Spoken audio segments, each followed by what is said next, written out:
Hey everyone, welcome to the Tom's Hardware, Jared and Paul CPU show. So it's mostly going to be Paul today. Paul, how you doing? Pretty good. But looking forward to the fall. Like we have a good old showcase showdown. Bob Barker channeling. We've got AMD versus Nvidia on the GPU side, AMD versus Intel on the CPU side. We're going to talk about CPUs for the rest of this.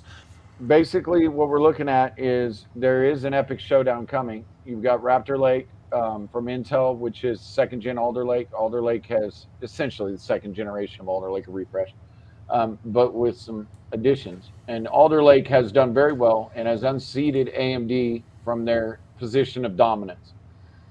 So Zen 3 is now, as Intel's CEO has famously said, in the rear view as far as performance goes. But AMD, of course, is not sitting still. They have Zen 4, an entirely new architecture, and All it right. looks promising. We'll see. So this is we've got a couple of different looks at specs. This is kind of the quick high level overview showing Alder Lake and Raptor Lake. Main thing being they're going to 16 E cores. They're Gracemont energy efficient cores. Uh, Base and boost clock speeds aren't really known. Memory speed, it looks like there's it might be going up to 5600 megahertz or whatever mega transfers per second, or 5200 on the DDR5. DDR4 stays at 3200. And clock speeds, we're hearing rumors of the P cores hitting 5.8 gigahertz. Correct. Now there was a submission from Geekbench just 2 days ago where it was seen hitting 5.7 on a K model of the 13900K. The submission's kind of contested because Geekbench actually pulled the submission, but it looks plenty real, and it lines up well with the claims that the KS will be 5.8 plus, and that sounds pretty plausible. All right, so other things like Raptor Lake's in the wild now. Like people have definitely have them. One sold on some secondhand market. It wasn't eBay, right? But people have sold Raptor Lake chips and bought them with the right motherboard and BIOS and stuff. You can run them. Anyway, benchmarks are coming out. So here, someone posted some benchmark results comparing the i9 12900KF to the 13900K. We just wrote about those today. You can see, 9% improvement in single threaded on Cinebench, 10% on Geekbench, 14% on Cinebench R23. I said Cinebench before. It was CPU Z Bench. All right. So single thread's getting a little bit better, but then look at the multi-threaded benchmarks. CPU Bench N thread, 46%, Geekbench 23%, Cinebench 39%. And then you got Those 3D. those E cores ain't no joke. I mean, Yeah, when there's a lot of them. yeah, they added a lot more E cores, and the big thing about the E cores when they say efficiency isn't so much about power efficiency. If you actually look at, like, if people always mistake that. Intel's documentation is clear. They clear as mud, but what they're really referring to is area efficiency. You could fit four of them in the size of one big core. So you could just spam them. I mean, they're just copy pasting these E cores, and to great effect. When you look at this, you have to realize you typically don't see these kind of increases unless you're power constrained. If if which we'll talk about in a second was Zen 4, but you typically don't see these kind of increases unless you're power constrained uh, in the same package, right? Yes, you'll see jumps like this as you go from chip generation to chip generation, but for a very lightly modified uh, die and package, I mean, it's still socket compatible. That's pretty awesome. That's pretty good. So if you look at, I guess, Raptor Lake now, or Alder Lake. So Alder Lake had basically 10 blocks, if you want to call them, for CPU Yep. cores. Eight of them were P cores, two of them were E cores. So you ended up with eight of each. Raptor Lake bumps that up. You've now got 12 blocks. And so you've got 16 E cores and 12 and 8 P cores. Do they have a product in the works? I thought I heard about this. Maybe you got the name where they just do all E cores. Like obviously that's more server stuff, not They not do. like the home user. It's right on the edge of my tongue. It is Emerald Rapids. Emerald Rapids. No, wait. Emerald is second. That's It, Sapphire it, Rapids it's sequel. coming. It is no. It's Granite Rapids, I believe. I Yeah. would have to double check. It's an entirely different roadmap, but it's not out yet. We haven't seen any leaked things, but it's all E cores, and there's a really big reason why. A lot of the big thing about the E cores is that really helps them deal with ARM. ARM does the big core, little core, and with ARM chips, they're really moving to make these ARM chips with basically all E cores for servers. So it's kind of a whole different segment. But there's a big reason why, and if you follow servers, you know that Ampere is making a lot of inroads, and that's because they're using this technique today. But it's just there are no P cores; they're all E cores, low clocked, very very efficient cores. Area So efficient. if we were talking just like in the same size as your current Raptor Lake chips will be, the upcoming, Intel could do 96 E cores instead of Absolutely. 96 cores and threads instead of 24 cores and 32 threads. You And know, they could do it with a minimum, actually a minimum of effort. Like yeah. we mentioned, it's just blocks, right? And that's on a relatively, we expect Raptor Lake's going to be relatively small. It'll be probably 150 to 200 millimeters square on die size. And it's got a lot of stuff in there that a server doesn't necessarily need, like graphics. And anyway, Intel could take, instead of doing 12 CPU blocks with 4 cores each, and on the E cores, actually I said 96, it would be 48. But they could easily go up to like, hey, what if we do 16 of those and get Yep. 64 E cores? Or we could do maybe even 32. I mean, I don't know how big they could go, but we could end up with some Granite Rapids, Granite, whatever it's called, that have a lot of cores. It'll be interesting to see where that goes. Modern server chips, I don't have a server chip handy, but they're about 4 times as big as this, which is your standard Let me show you full screen there. 12900K basically. There you go. I mean, they're about 4 times the area of this, roughly 3.5 to 4 times. You could cram in a whole lot of cores if it's all E core. I wish I had a server chip handy. Yeah, they're I all in do. use. Just in the other room. All right. Let's talk about how this is going to stack up to AMD. We've got Raptor That's Lake the million coming dollar soon. question. Yeah. Here's the tentative. I filled in the question mark stuff. Paul kind of vetted it. Errors are mine. This is sort of where we expect the top consumer Zen 4 to land. Give or take 10% maybe. I don't know. We don't know actual real world performance because it's more than just clock speeds and core counts. Cache size on the L1 cache, I doubt it will change because we've been kind of sitting at that 32 kilobyte L1 cache size for a long time, but it could. L3 caches might change. We do know that Zen 4 adds AVX 512, which is funny because Alder Lake and Raptor Lake have it but don't have it. And then bigger L2 caches in Zen 4. They're 1 megabyte instead of 512K.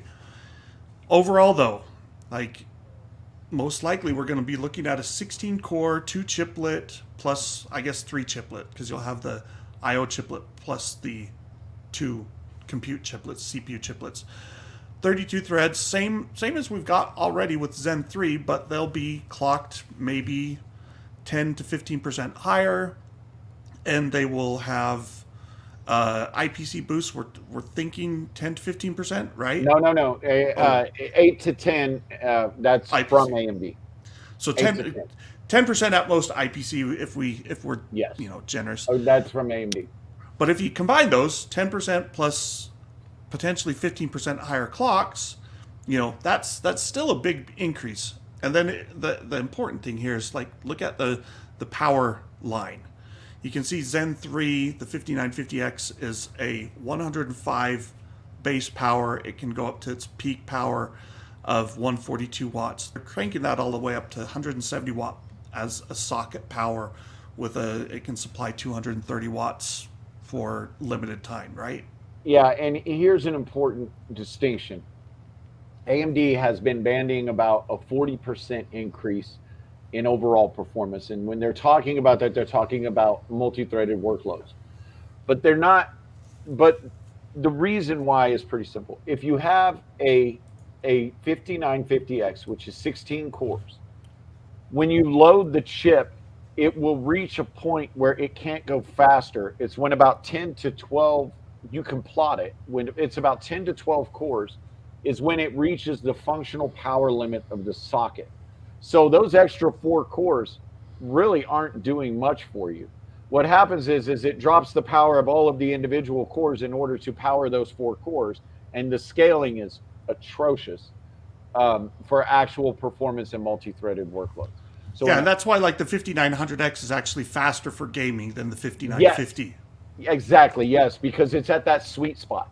So by increasing the power limits, what they're doing is instead of as you load cores 1 core, 2 core, 4 core, 8 core, 12, bam, you're at a thing.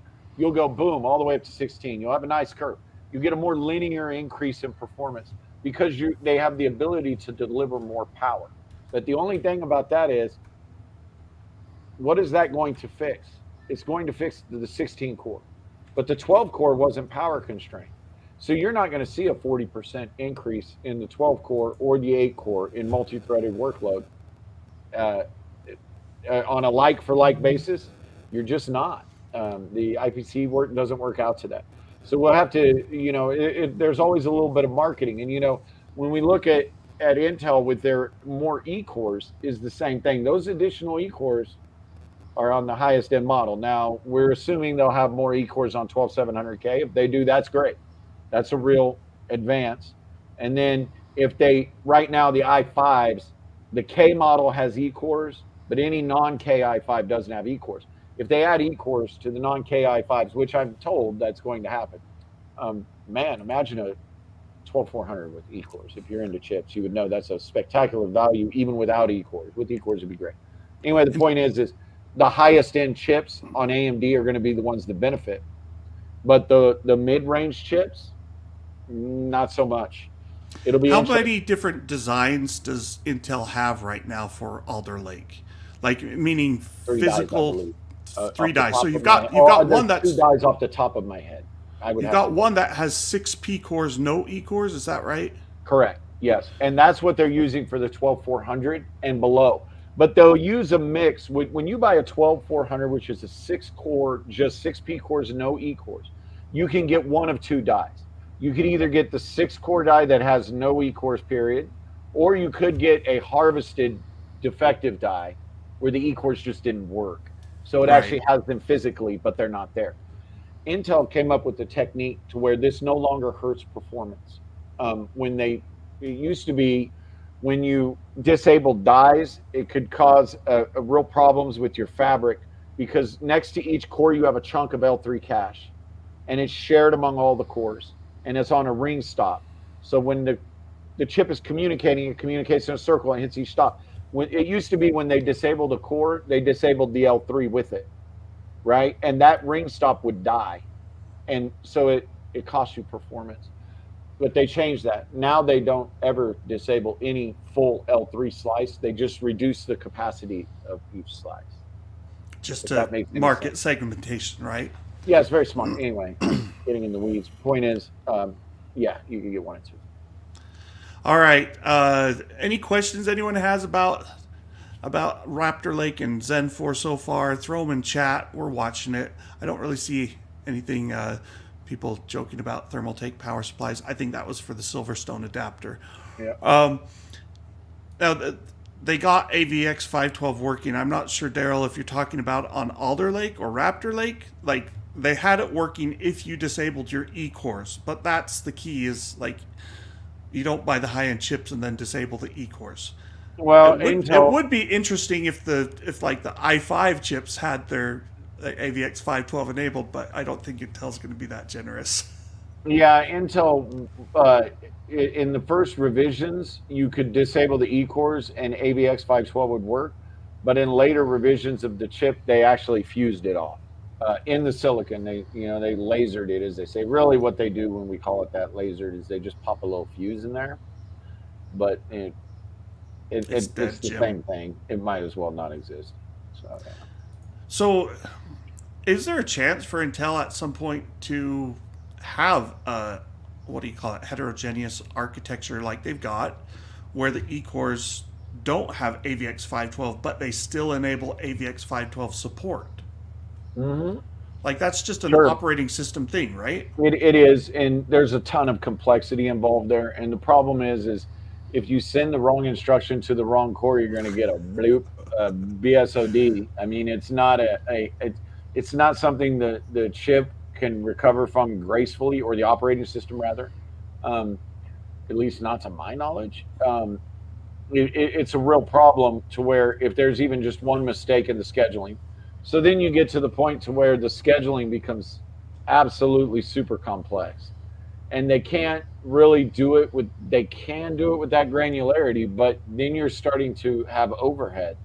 Yeah, the overhead goes up a lot if and you're scheduling. Like I actually studied computer science, and back in the day we were running on a 386 or 486, or maybe it was a Pentium. But the point being, like, your scheduling slice, like, imagine you're trying to break your processor window up into 1,000 slices.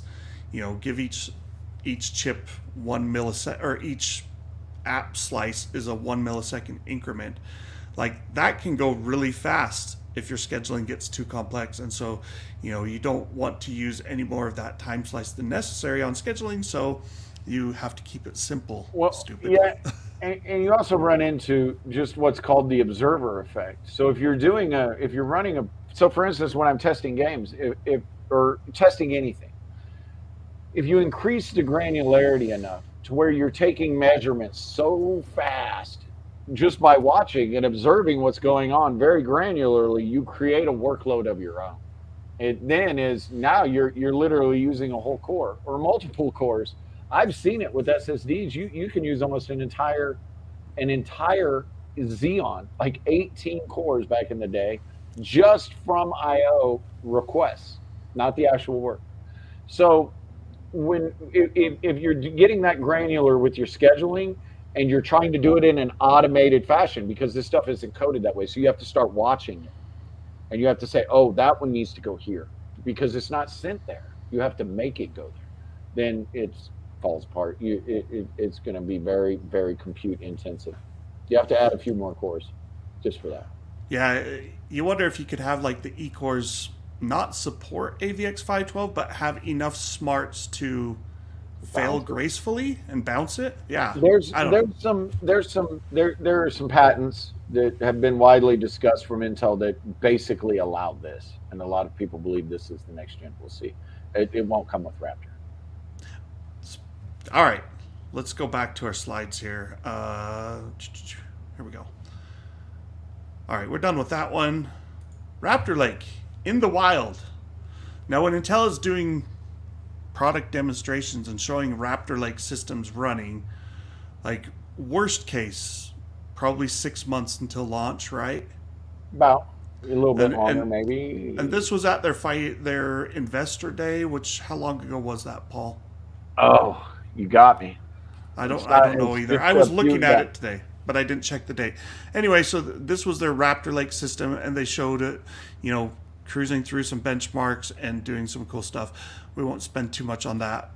Roadmap going forward. This is the key for Intel right here, and like we've written about this already in the past, but check this out. So right now they've got their Intel 7, which is formerly 10 nanometer, but 10 nanometer is a misnomer because, well, all of the process technologies are lies. They're just numbers that people pulled out of a hat. So that's shipping for Intel 4, which is supposed to be competitive with TSMC's 4 and 5 nanometer stuff. They're planning to have that manufacturing ready, like basically anytime in the next few months. Meteor Lake CPU tile, that's the next gen CPU after Raptor Lake, will be produced on Intel 4. Then we jump to Intel 3. They're hoping to have that manufactured ready in 2023 second half. Then you get your angstroms. So I guess an angstrom is like zero point 0.1 nanometers.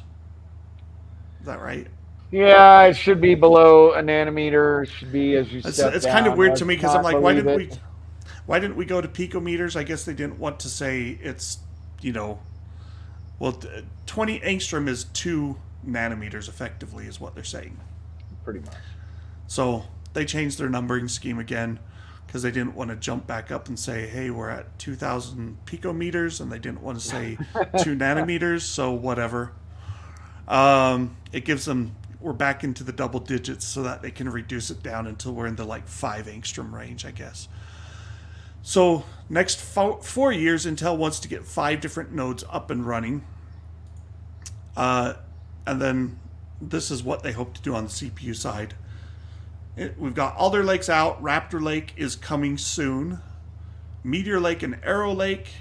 And then Lunar Lake and beyond. Just interesting. One thing that's very interesting about Intel's messaging lately, and I have absolutely noticed this, is they are saying very little about Raptor Lake. Normally by now we're hearing all kinds of stuff about Raptor Lake, you know, the next chip generation. I don't think it's because they're not proud of it. I think it's because it's an iteration. But even in the past, they've talked about more. What they're really talking about a lot is Meteor Lake. They're showing diagrams. They've shown pictures of they've shown the actual silicon multiple times now. There's even been, they've even shared a diagram of the architecture that's not, well, it's an actual die pick that, you know, can be annotated by people who are good at those things. But it is absolutely surprising that they're talking more about Meteor Lake than they are Raptor. It feels a bit like it feels a bit like when they did Broadwell for desktops and Skylake back in 2015. Like they really didn't. I don't know that you could say they didn't care, but they didn't care about Broadwell anymore. They were all eyes on the future of Skylake, and it was like Broadwell launched, and Skylake came 2 months later. It was so fast because Broadwell was delayed. A fast follower and a much bigger jump in performance, like something that they're really wanting to hang their hat on. We'll see, but it definitely does feel like everything from Intel lately is Meteor Lake. If they're teasing it, it's Meteor Lake. They really have nothing much to say about Raptor Lake. Question, just to reiterate this, RCALD. Intel 4 is equivalent to which nanometer in real, I'll put finger quotes, real lithography? Because there's no 4 nanometer or 7 nanometer or whatever features. Correct. And the big thing is even the nanometer was always just a measure of gate length. And so it's like one dimension in a multiple dimension device. There's so many different things. And then as you move across a chip, they use different libraries which have different densities across separate parts of the chip and different types of transistors. So it's always been just, even when there was a correlation, it's been a long time since any of it really made any sense. The main thing that you should look for is transistor density. And I have this written down somewhere, but Intel 4, the density is, you'll have to give me a minute because I can assure you I don't know this type of stuff. I don't think very many people do off the top of their head. And one of the things that, like, when we went to FinFET gates instead of the traditional gates, the planar gates or whatever they were, like, that was one of the things that made the numbers even less useful. Now we're going to gate all around. You know, the measurement of 4 nanometers or whatever you will, like, they're not measuring anything really. They're just using a smaller number because that's what people expect. Yes, exactly. But comparable, like Intel's not wrong when they say that their 10 nanometer, which they renamed to Intel 7, they're saying it's basically comparable to TSMC's 7 nanometer, Samsung's 7 nanometer, and they're not wrong. Like there's differences, but they're not huge differences. And so Intel is pretty much saying our Intel 4 is going to be comparable to TSMC's 4 nanometer, 5 nanometer stuff. So from a high level, when they create a very high level, when they create a process node like Intel 7 or Intel 4, they have 2 types within that. When you buy Intel or you create a chip with Intel 4, you're using either the high density library or you're using the high performance library. The high density library packs in more transistors into a smaller space. so that you get the utmost of density. This is the number that they want to talk about in PR. So, and then the high density, or excuse me, the Performance. high density gives you a lot of density, more transistors in a small area. High performance gives you more performance, but you get fewer transistors in the same area. So you have two libraries. Intel with Intel 4 is only making the high performance version. They're not making the high density. They're just skipping it. They're saying, you know what? High density, schmensity. We're doing high performance. There are reasons about that for that. I won't ramble. But the high performance has a density of 160 mega transistors per square millimeter. So the number to be that's relative here is 160. It will compete with TSMC 5 nanometer. TSMC 5 nanometers high performance is 130. So it's Intel's 160 versus TSMC's 130. Even TSMC's slower but denser product, the one that people don't talk about as much, is 167. So Intel 4 is 160 and it's high performance. It's something special. I think this is why it's going to be extremely competitive with TSMC 5 nanometer. There's an article on our site called Intel Debuts Meteor Lake and Intel 4 Node. If you Google that and check it out, there's a chart in there that kind of breaks it down. Intel 4 is going to be something else. It'll be really good. Competition. I'm going to pull that up, drop the link, but give me a second. All right, let's go back to our... So this is what's coming. Walk us through this. This is Raptor Lake, the high-level overview. You want to read it, Paul? You want to take us through it? Double-digit Find performance. Meteor Lake. Okay, yeah, Raptor Lake, double-digit performance boost. This is marketing at its finest / worst, which is often the same thing. Don't pay any attention to that. We don't know what that means. Up to 24 cores and 32 threads. We knew that. 8 P cores that are threaded, and then 16 E cores, which only have one thread. Enhanced overclocking features, we believe, is a feature called enhanced thermal velocity boost. We'll see. The Raptor Lake is supposed to have a new type power delivery called DLVR that should enable a lot. I mean, it should give them a lot more power at lower. Everything about it is good. We have an article on that somewhere too. But I believe that the new overclocking feature will be tied to deliver DLVIR. Okay, and then AI M.2 module. Come on.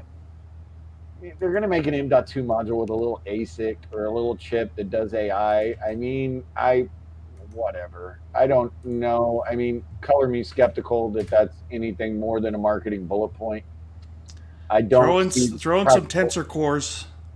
Yeah, I don't see the practical application. If you're doing any type of AI that would require a separate processor, why in the world aren't you using your GPU?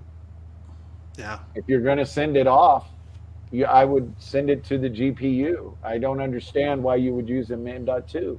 I mean, is there some use case where you're doing AI enhanced your GPU in the background while you're gaming, so your GPU is busy? I don't get it. It's a tough sell. I can't think but I mean, you think about it, and it's like if you take NVIDIA's GPUs that have tensor cores, right?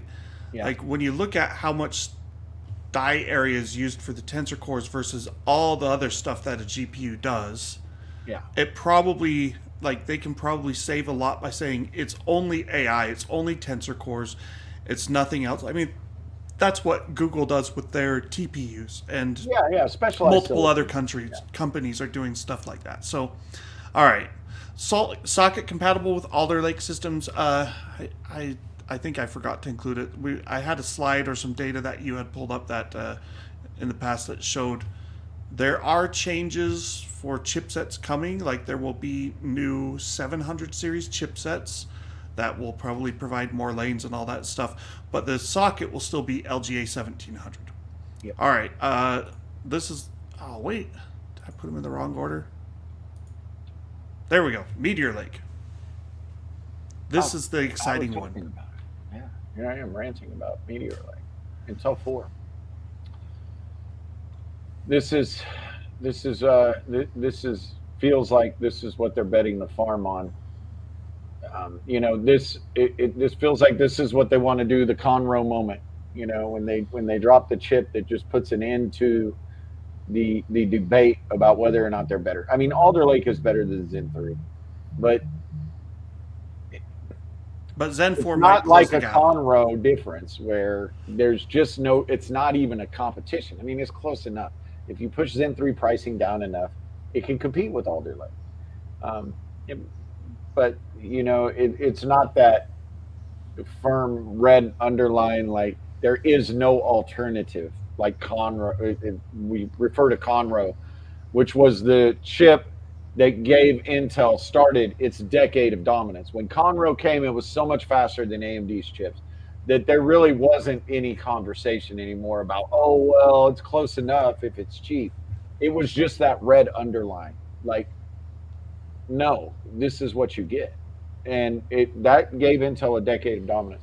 They're not comparing Meteor to Conroe, and I have to be careful saying it, but that it feels like that's what they feel. But That's their you hope. can tell they're very excited about it for sure by the way they're talking about it. It's the big jump. It's interesting because like Meteor Lake, we're getting a lot of these chips that are coming out next year probably from Intel and AMD and Nvidia that are more and more talking about using, chip stacking of some form. We know AMD's talking GPU chiplets for RDNA 3. We still don't know exactly what they mean. And it's funny because there was some news this past week where someone was saying video cards said that they're going to have a central GPU compute chiplet with multiple memory chiplets around it. And I'm like, I hope that's not what it is because that just feels kind of like a letdown. I wanted to see multiple compute chiplets. Anyway, we don't know what everyone's doing exactly yet, but we do know that Meteor Lake is going to have a CPU tile, and then we've got a graphics tile. So they'll separate those out. Whether they'll be in package or stacked on each other is not entirely clear, but I think they're saying stacked, right, Paul? They're saying Foveros, so that's 3D. When you look, EMIB, right? Or are they doing EMIB or are they just stacking? No, EMIB is 2D. Uh, Okay. 3D is Foveros, and what they do is they basically have what you could almost envision as a mesh that goes in between them, the base and the thing, and so it's like it's a 3D stacking with like little interposers, slices of silicon. It's very complex, and it has been very expensive technology. So, economy of scale. Maybe they've made some breakthroughs. They obviously must have. They have productized this with that one CPU that wasn't very impressive. I forget the name of it. It's in this laptop right here, though. Lakefield. Yeah, Lakefield. Yeah. This is the 3D, but of course that's not the chip. But it's Lakefield, and that is a 3D chip. They've done it, and I don't know if you could say that's an HVM product, but which is high volume manufacturing. But this absolutely will be. So we'll see. I mean, they're going to use TSMC, presumably for the graphics tile. Yeah, and this is interesting. So they say next gen graphics engine TGPU. I don't know what the T means. What does that mean? I haven't thought that before. Tiled GPU. Yeah. Oh, yeah. That'd be my guess. So I'm assuming when they say next gen graphics engine, they're just saying next gen relative to Alder Lake and Raptor Lake, which are they're XE graphics, but they're not ARC XE graphics. They're not the newer XE. They're the first gen XE. So this will probably be like the equivalent of integrated ARC graphics. It could be the next generation Battle Mage ARC, but I doubt it. I strongly doubt it. I think this will just be like, hey, instead of using XEDG1, we're going to use XEDG2, if you know those terms, or in other words, we're going from the integrated graphics that was part of Tiger Lake, their 10th gen mobile CPUs. XELP. And, yeah, XELP. And they're going to go from that to, it could be similar what do you call them, execution units or vector engine numbers, but the new ones will clock higher and be more performant overall. So 3 nanometer TSMC is the rumor. We'll see about that. Yeah. So that's going to be exciting. That is coming in 2023 supposedly. So maybe in about a year. All right, that does it for Raptor Lake discussion. We will see who the king of CPUs is this fall. Stay tuned. We'll have benchmarks as soon as the chips become available. Thanks for watching. Please like and subscribe, and we'll see you next time.